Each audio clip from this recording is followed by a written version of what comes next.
দর্শক, টাইগার ব্যাটসম্যানদের ব্যাটিং ঝড় প্রতিপক্ষ বোলারদেরকে পিটিয়ে নাস্তানাবুদ করে বিশাল রানের পাহাড় গড়েছেন আজ বাংলাদেশ। বিস্তারিত জানতে ভিডিওটি না টেনে শুরু থেকে শেষ পর্যন্ত দেখুন। টস হেরে ব্যাটিংয়ে নেমে শুরু থেকেই দারুণ ব্যাটিং করছিলেন তানজিদ হাসান তামিম।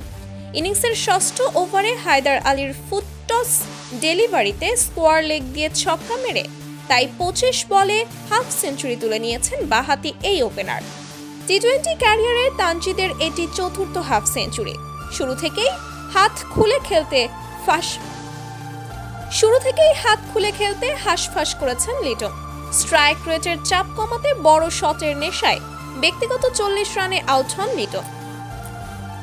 জাওয়াদুল্লাহ বলে মিড উইকেটে মতিউল্লাহর হাতে ক্যাচ দিয়েছেন তিনি। এরপর শান্ত হৃদয় মিলে 150 রানে পৌঁছাতে বাংলাদেশকে 16 ওভার পর্যন্ত খেলেন। এরপর শেষ মুহূর্তে নির্ধারিত 20 ওভারে হৃদয় জাকির আলী ও শামীমের তাণ্ডবে বাংলাদেশ আবু আমিরাত বোলারদেরকে পিটিয়ে 205 রানের পাহাড় গড়ে।